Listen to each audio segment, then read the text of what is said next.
This is Martin Giles of the Guildford Dragon News, and I'm with the council leader of Guildford Borough Council, Julia McShane.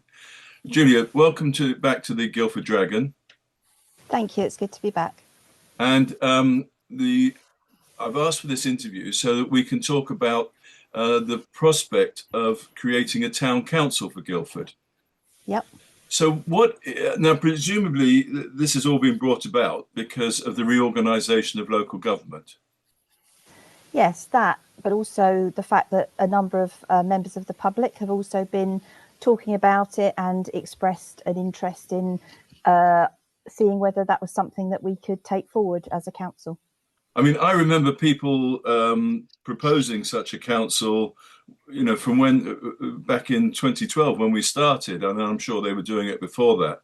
But I think the proposals for a unitary authority has brought things to a head more. I mean, I think it's motivated people to say, well, we want a town council now if we're going to reorganise this way. Do you think that's correct? Yeah, I think you're absolutely right, Martin. And I think the fact that obviously in Guildford, the urban area of the town isn't parished and other parts of the borough are, I think it's perfectly reasonable for people to be wanting to explore other forms of community governance, especially as we're going through the local government reorganisation phase. And of course, Farnham and Godalming already have town councils. They do, yes. But I don't think Woking does it? Not that I'm aware of. No. Okay. Anyway, so a town council, what will be the role of a town council, and what power will they have? So before you can have a town council, I think it has to start off as a parish council, and obviously parish councils are democratically elected tier of local government, and they're pretty independent, and they have obviously directly elected representatives, which are completely independent of the other council tiers, and they have their own budgets and things like that. But obviously parish councils are not the only option. And to actually go forward with asking the community what they'd like, we're currently about to bring a report to executive tonight, which puts out some terms of reference for something called a community governance review, which is the mechanism for obviously consulting with the community to ask them what they'd like. Oh, okay. And now parish councils, we ought to clarify, this isn't anything to do with a church or religion. This is a civil level of government. Yeah, as I said before, it's a democratically elected tier of local government. Yeah. Yes, and it's the lowest level, isn't it? Really, a parish council. You've got parish councils, then boroughs and districts, then counties, and then the central government. Yes. Yeah. You do at the moment, obviously. At the moment, yes. And I think a lot of people feel that obviously having a parish council, that's much more, much closer to the community than the other forms of government. But one of the criticisms about creating such a council is that it will add another layer of expense to, there'll need to be a precept to create the money for the town council, if that's what's created, to spend. Yes, that's right. That's why it's so important to actually go through the process of having the community governance review, set out to the community what options are available to them, and also give them the choice to leave things as they are if that's what they want to do. And the more information that people have, obviously, then the fairer I think it is for them to be able to make a choice based on that information. But parish councils at the moment and town councils, they're very constrained in what they can actually do. Do you think that's fair way to describe it? Well, I mean, they're a democratically elected tier of local government. They're able to set their own precept, and they're able to provide services to their very local communities.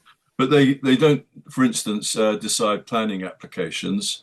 They can express a view, but they have no power over those. Yeah, no, that's a fair comment. Yeah, and of course all the other services that we're used, either statutory or not, that we're used to getting from the borough council, they're not expected to pick those up, or are they?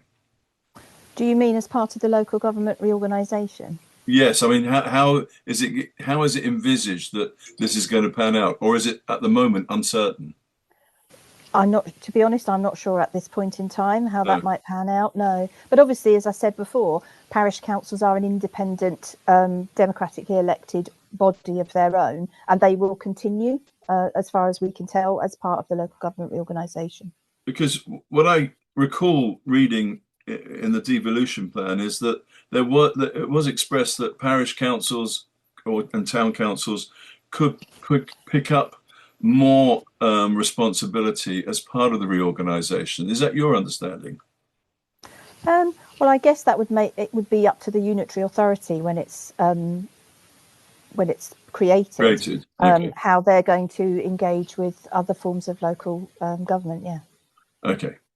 And you mentioned the public consultation. So is that the decision before you tonight, whether you proceed with that? Yeah, so tonight I'll start again. At the last council meeting in, where are we now, May, we made a commitment. It was the same time that we brought forward our proposal to the government for the 3 unitary option. We also, as part of that motion, agreed to bring back a report with the terms of reference for a community governance review to the next council meeting, which will be in July. But first it comes through executive, which happens to be this evening. So so we've got a report on whether to recommend the community governance review to the full council for a decision there. Okay, and the terms of reference describe how that consultation would take place, or propose a way forward. They do, yes. It sets out the options that are available to the community, how the community governance review would take place, the timeline for that, all the other information that the community needs, and how they can engage with us to express their view. And is there any idea yet on the cost of setting up such a council? Yes, that's so the question about the cost at the moment, as far as I understand it, for the community governance review is estimated to be in the region of £56,000. Right. So that includes about £36,000 to carry out the consultation and £20,000 for extra resources to manage the process. And I think that might sound like a lot of money to the community, but obviously the way it's done is that every single resident in the area that's being consulted will be contacted and will be provided with all that information and will be able to contribute and let us know what their views are. So just to confirm then, so it's 56,000. And did you mention another sum? I split that sum into 2 parts. So that okay. was £36,000 to carry out the consultation, and then another £20,000 for extra resources to manage the process. Because obviously, when the community has their say, then we'll have to look at, deal with all the responses that come back, but that's just. And then, sorry.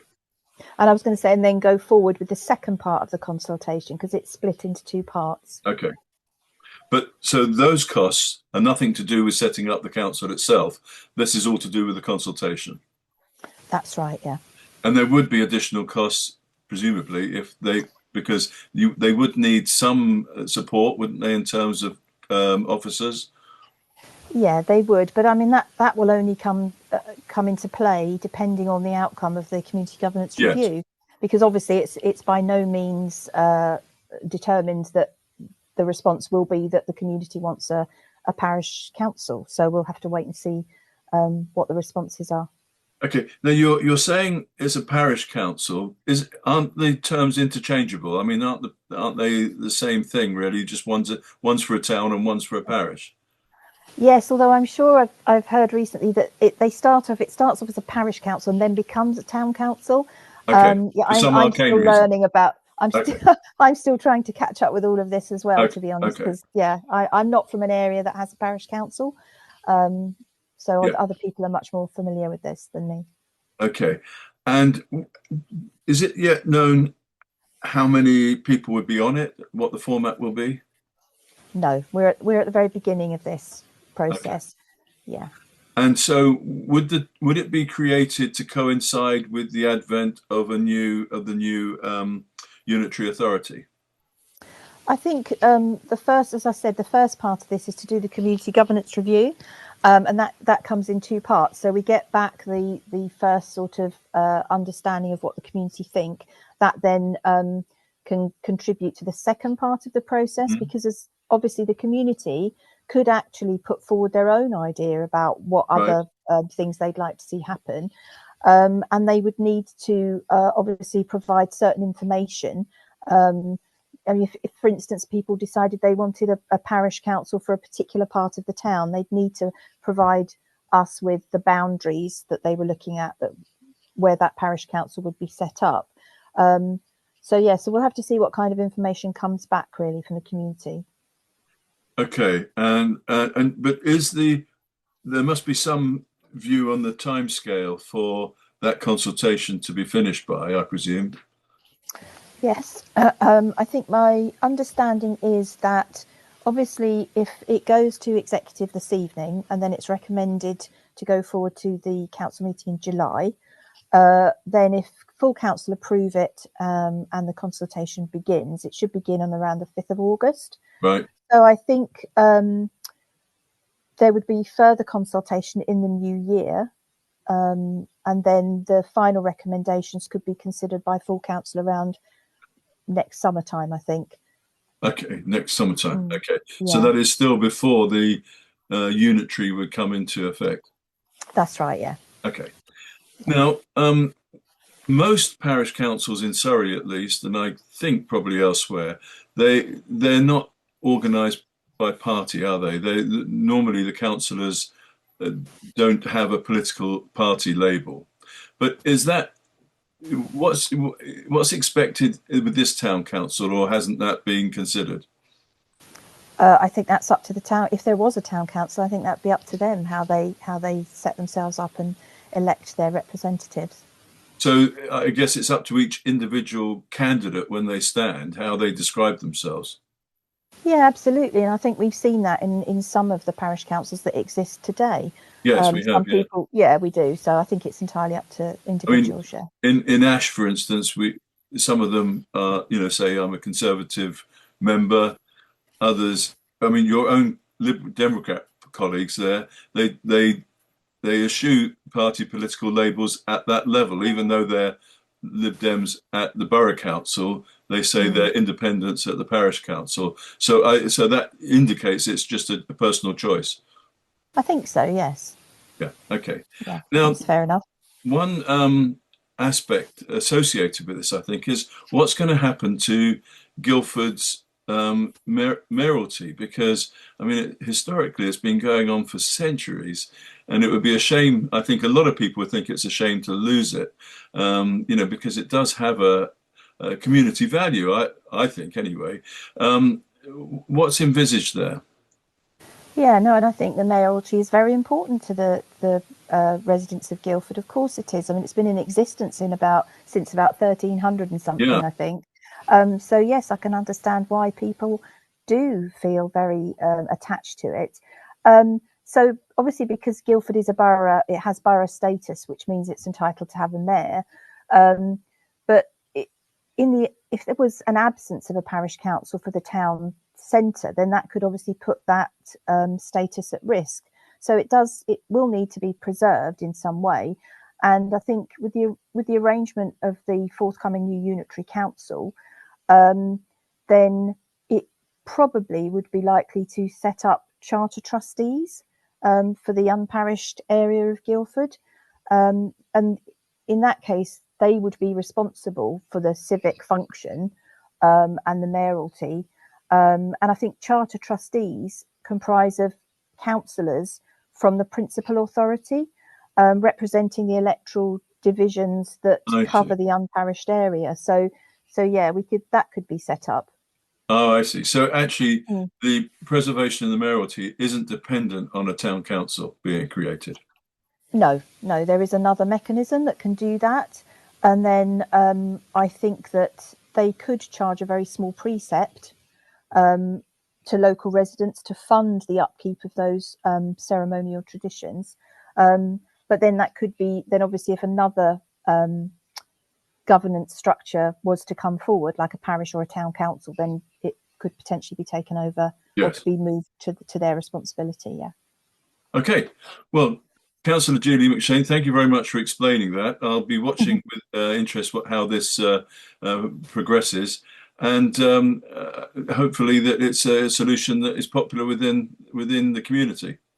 Yeah, absolutely. And thank you as ever for your interest, Martin. It's really good to talk to you. Thank you.